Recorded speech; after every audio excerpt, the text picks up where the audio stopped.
Se você ficar até o final desse vídeo, você vai entender o que é política monetária, esse palavrão, o que significa, esse assunto chato, ou será que não é tão chato assim? Qual o impacto da política monetária na economia real, na minha e na sua vida, e como a política monetária dos Estados Unidos tem feito o dólar ficar tão alto, e o Brasil também aumentando os juros. Tudo isso aconteceu ontem. Então vamos falar um pouquinho de tudo isso. Prometo que vai valer a pena. Vamos do começo, então. Política monetária. Toda vez que você ouvir política monetária, vira e mexe, ela vai vir acompanhada da política fiscal ou da política cambial. O que é cada uma dessas coisas? Política fiscal é quanto o governo arrecada e quanto gasta. Aonde gasta, de que jeito gasta, de que forma gasta, e por aí vai.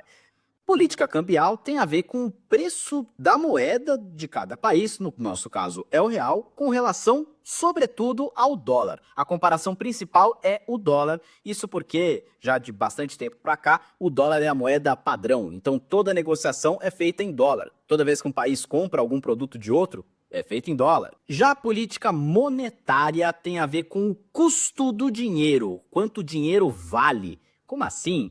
Foi o que eu falei até em outro vídeo, o dinheiro não vale o que ele vale? 20 reais não são 20 reais? Sempre? São, mas o ponto é, o que você consegue comprar com 20 reais, com R$ 1, com 1 milhão de reais? Isso importa muito.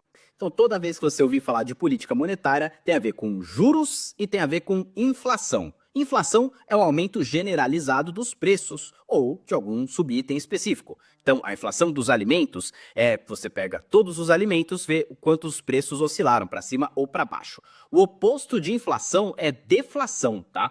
Para o conceito ficar claro. Já os juros é quanto o dinheiro vale. O dinheiro não vale o quanto ele vale?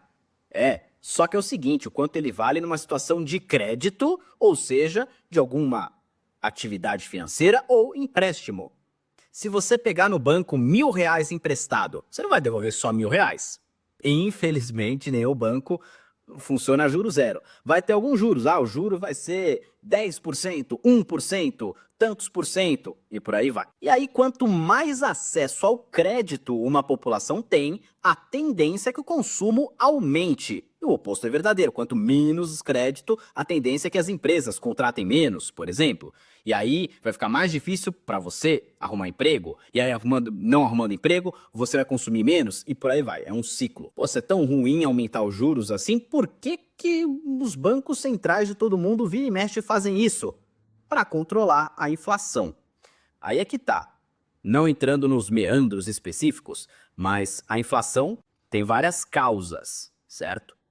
Quando a inflação é de demanda, os preços aumentam porque mais pessoas com uma mesma oferta de produtos estão demandando esses produtos, o preço tende a aumentar. E aí, neste caso, o aumento de juros é um fator que, de fato, pode controlar um pouco a inflação. Mas ele desacelera a economia? Sim. Por isso, é preciso tomar esse cuidado, para que o remédio não se torne veneno. Só que tem uma inflação que é a inflação de oferta. Então vamos supor, a inflação dos alimentos está alta pra caramba, não tá? Todos concordamos, o IBGE atesta, mais de 7% em 2024 de alta dos alimentos.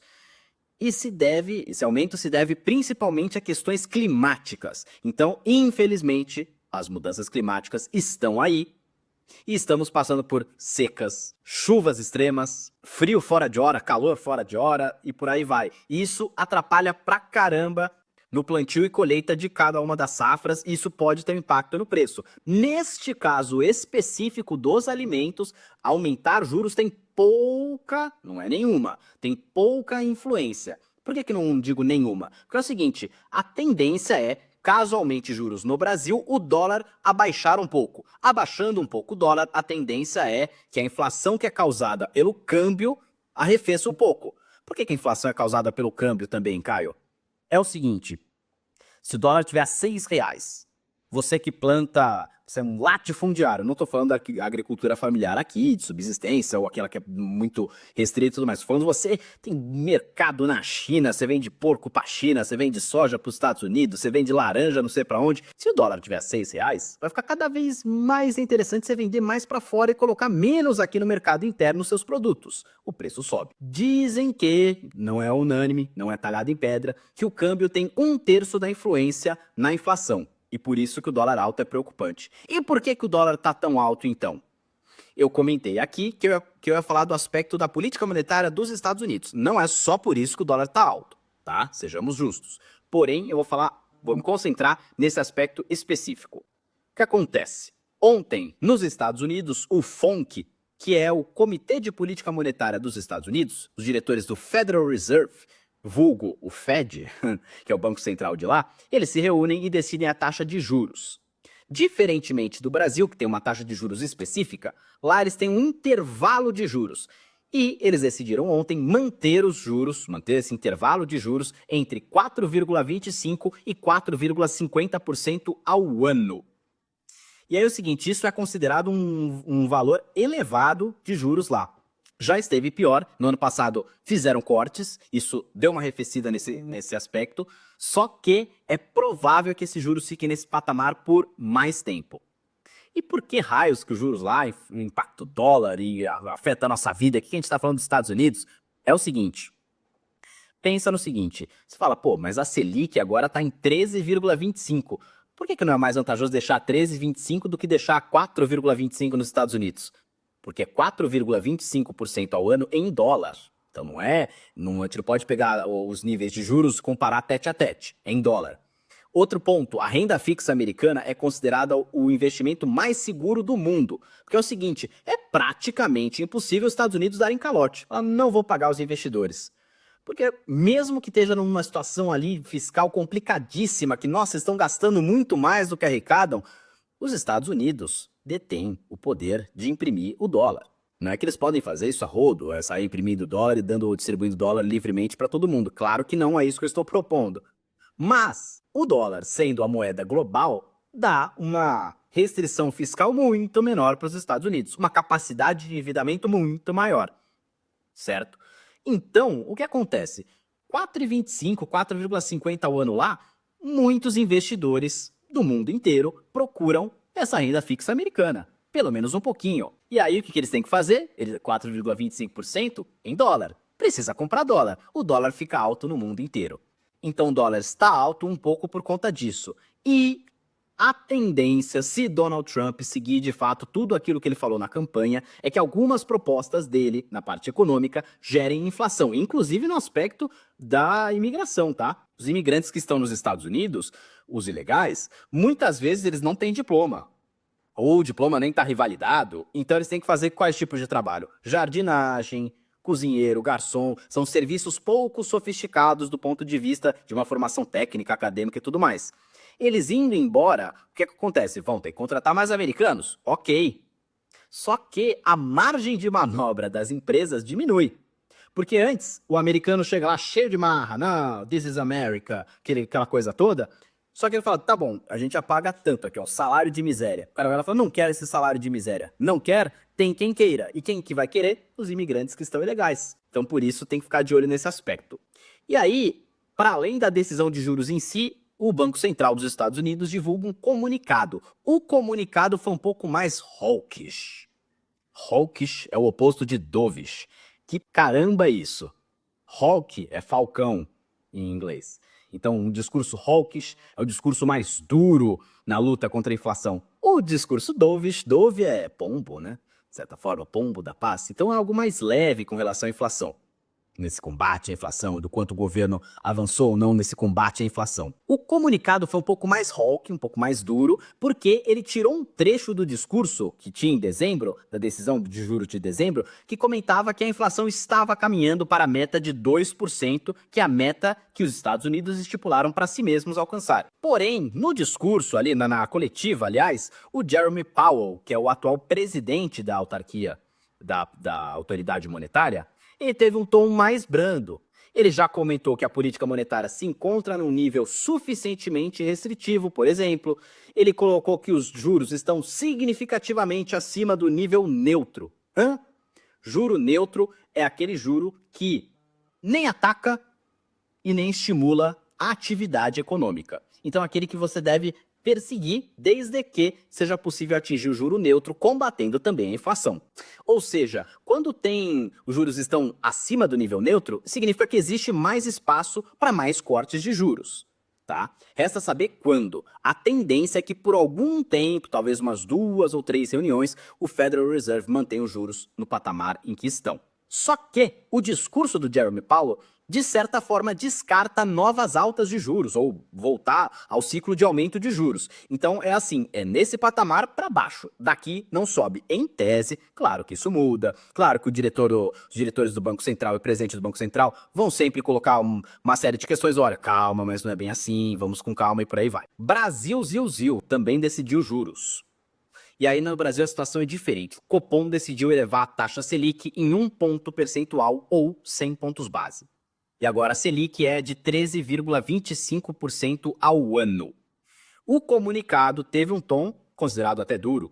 Só que na reunião de dezembro, o comunicado do Banco Central já havia sido comunicado que nas próximas 2 reuniões, ou seja, janeiro e na reunião de março, o Copom elevaria a Selic em 100 pontos base, como fez em dezembro. Então agora estamos com 13,25 na cabeça, março vai para 14,25. E aí, a questão principal do comunicado do Banco Central era ver justamente esses próximos direcionamentos. E isso foi feito, e como eu esperava.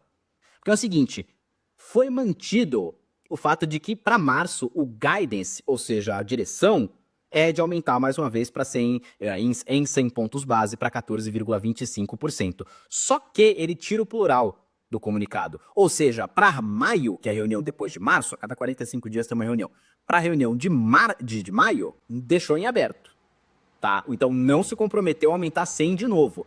Muita gente tem falado que a Selic vai até 15% e tudo mais. Pô, e o que eu faço com isso? Primeiro, qualquer CDB, CDI da vida tá rendendo mais de 1% ao mês. Isso não é nada descartável, tá? Isso não é nada descartável. E no investimento bem seguro. Renda fixa, CDB, CDI, é bem seguro. Então, você vai arriscar comprar ações na Bolsa de Valores? Tudo bem, você pode até acertar e comprar uma ação que valorize 5% no mês, 10% no mês, só que pode cair. Ou pode ter um desempenho ali, subiu 0,30. Se eu tivesse deixado na renda fixa, subia mais de 1%. Putz, o custo de oportunidade, né, fica mais complicado. Fora isso, dificuldade no acesso ao crédito, como eu comentei, e tem um fator na política fiscal. Cada um ponto percentual que o Banco Central aumenta são, em média, 50 bilhões de reais a mais que o governo federal tem que gastar pagando juros da dívida. Então é uma relação que também não é simplesmente, beleza, precisamos combater a inflação, então joga a Selic a 100%, 90%, não é bem por aí.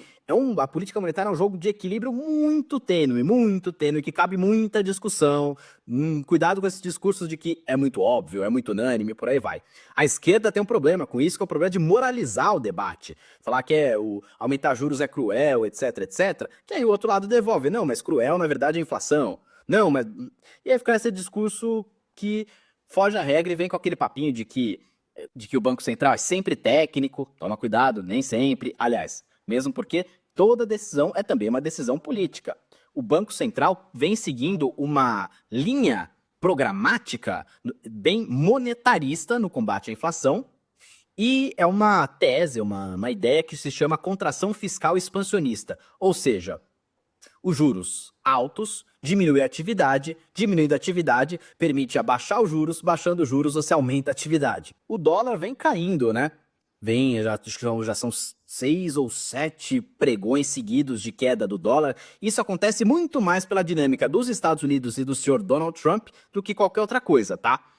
E agora, com a Selic subindo, a tendência é que o dólar continue nesse viés de baixa, mas num patamar elevado.